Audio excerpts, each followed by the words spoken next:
Hello students, स्वागत है आप सबका एमजे क्लासेस में। आज हम सीरीज़ शुरू करने जा रहे हैं जिसके तहत कक्षा 8 से लेकर 12 तक के जितने भी स्टूडेंट्स हैं वो अंग्रेजी सीखने का एक प्रयास कर सकते हैं। ये उन स्टूडेंट्स के लिए है जिनको हिंदी वाक्यों से अंग्रेजी वाक्य बनाना नहीं आते। तो ऐसे स्टूडेंट्स के लिए हम जीरो से शुरू करेंगे और धीरे धीरे उनको इस सीरीज़ को आगे बढ़ाते हुए सरल से कठिन की ओर चलेंगे, जिससे वो आसानी से अंग्रेजी वाक्य बनाना सीख जाएंगे। तो देखते हैं आज के इस सीरीज के पहले शब्द कौन कौन से हैं। ये ऐसे शब्द हैं जो अधिकतर वाक्यों के शुरुआत में आते हैं और ये वाक्य 8 से 12 की जो क्लासेस है उनमें ज़्यादातर काम में आते हैं। तो पहला जो शब्द है वो लिया है हमने खुद से, यानी मैं या मैंने। कई सेंटेंसेस इन दोनों शब्दों में से एक शब्द से शुरू होते हैं। तो अगर हिंदी में मैं या मैंने आ जाए तो अंग्रेजी में उसको हम आई बोलेंगे और हिंदी में इस तरह से उसका ट्रांसलेशन करेंगे, मैं रोजाना विद्यालय जाता हूँ। तो ये वाक्य होगा अंग्रेजी। अब इसको अंग्रेजी में किस तरह करेंगे ये देखते हैं। आई गो टू स्कूल डेली, यानी कि यहाँ पर जो हमने मैं या मैंने जो शब्द आया था उनमें से मैं से जो शब्द आया है उसके लिए हमने आई का प्रयोग किया है, अर्थात मैं को हम आई बोलेंगे। दूसरा सेंटेंस देखते हैं, जैसे मैंने कल एक सपना देखा। तो यहाँ पर जो वर्ड है मैंने, इसके लिए हमने फिर से आई का शब्द आई अक्षर यूज किया है। तो आई जो है अपने आप में एक वर्ड भी है जिसका अर्थ होता है मैं। फिर देखते हैं और वर्ड्स। आई के बाद हमने लिया है हम, हमने, हम, लोग, यानी कि ये तीनों अगर शब्द आ जाएं शुरुआत में हिंदी के तो इन तीनों में आने के बाद हम इसको लिखेंगे वी। जिस तरह पहला सेंटेंस देखते हैं, हम रोज खेलने जाते हैं। तो यहाँ पर जो हम आया है उसके लिए हमने लिखा we go to play daily. दूसरा सेंटेंस है हमने आज चित्र बनाना सीखा। तो यहाँ पर जो हमने आया है उसके लिए हमने लिखा we again. We learned drawing today. हम लोग भारतीय हैं। तो यहाँ पर जो हम लोग आया है उसके लिए हमने यूज किया वी। आगे चलते हैं। तुम या तुमने, अगर वाक्य में शुरुआत तुमसे हो तो भी हम यू लिखेंगे और अगर तुमने हो तो भी यू ही लिखेंगे, यानी कि इसको हम अंग्रेजी में यू बोलते हैं। जैसे वाक्य हो हमारा, तुम कहाँ जा रहे हो। तो इस तुम के लिए हमने यहाँ पर यूज किया you. Where are you going. दूसरा वाक्य देखते हैं, तुमने वहाँ क्या देखा। तो यहाँ पर जो वर्ड आया है तुमने, इसके लिए हमने यूज किया है यू, यानी कि अगर ये दोनों शब्द किसी वाक्य के शुरुआत में आते हैं तो हम उनको यू लिखते हैं। इसके बाद हमने जो शब्द लिए हैं वो है वह या उसने।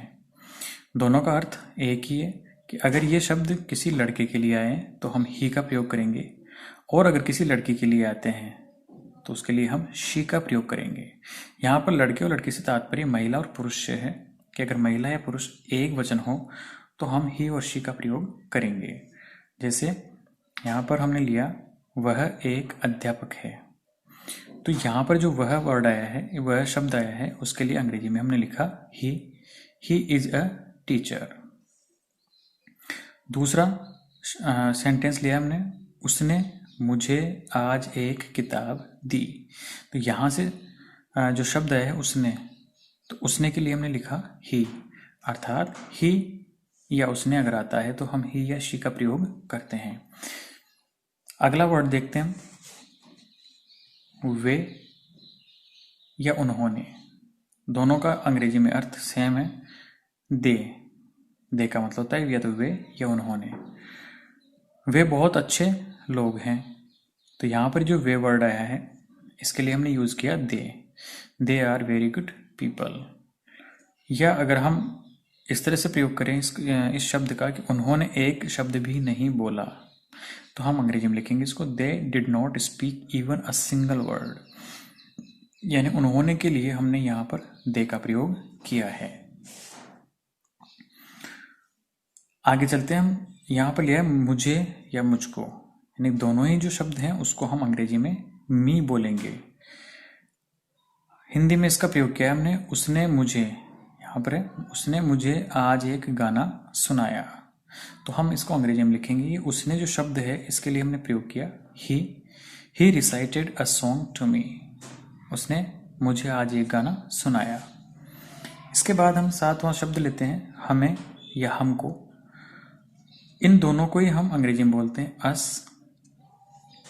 जैसे अध्यापक ने आज हमें एक कहानी पढ़ाई, तो यहाँ पर जो हमें शब्द आया है इसको हम अंग्रेजी में लिखेंगे us. Teacher taught us a story. इसके बाद हम अगले शब्द की तरफ चलते हैं। आठवां शब्द उसे या उसको। उसे या उसको दोनों एक ही चीज है। इसको अगर मेल है अर्थात पुरुष है तो हम हिम का प्रयोग करेंगे, और अगर वो महिला है तो हर का प्रयोग करेंगे। तो हिम या हर दोनों में से एक शब्द आएगा।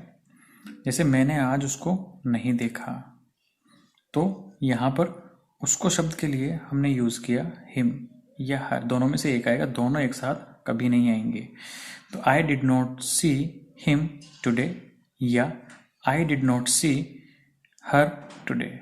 अगर वो महिला है तो हर, और अगर पुरुष है तो हिम। नवा शब्द लेते हैं उन्हें या उनको। अंग्रेजी में लिखेंगे इसको देम। हिंदी में इसका प्रयोग करते हैं अनिल उन्हें नहीं जानता। तो यहां पर जो उन्हें शब्द है उसके लिए हमने यूज किया them. Anil do not know them, यानी कि अनिल उनको नहीं जानता। आगे हम यूज करते हैं आगे के शब्द सब। सब अपने आप में एक शब्द है और इसका भी प्रयोग सब्जेक्ट के रूप में होता है। सबको बोलते हैं ऑल। जैसे सभी समझदार है यहाँ, तो हम इसको लिखेंगे all are wise here. Here यानी यहाँ, और ऑल आर। तो ऑल यूज करते हैं हम सबके लिए, तो यहाँ पर सभी समझदार हैं। वहाँ, ये शब्द माई स्कूल के निबंध में बहुत ज़्यादा यूज आता है कि वहाँ 20 कमरे हैं, वहाँ पर 20 टीचर्स हैं, वहाँ पर एक लॉन है, वगैरह वगैरह लिखने में। तो वहाँ पर हम बार बार देयर का प्रयोग करते हैं, तो वहाँ के लिए हम देयर का प्रयोग करेंगे। जैसे वहाँ पर 20 कमरे हैं तो हम लिखेंगे देयर आर 20 रूम्स। और आखिरी है यह को हम अंग्रेजी में बोलेंगे दिस, और इसका हिंदी में सेंटेंस में प्रयोग करेंगे यह एक किताब है, और इस यह के लिए हमने प्रयोग किया दिस इज ए बुक।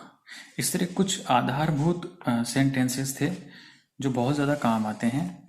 जो अंग्रेजी शुरू से सीखना चाहते हैं उनके लिए ये वीडियो बहुत इम्पोर्टेंट हो सकता है। अगर ये वीडियो पसंद हो तो इसको लाइक करें और नीचे अपने कमेंट्स ज़रूर लिखें। धन्यवाद। जय हिंद, जय भारत।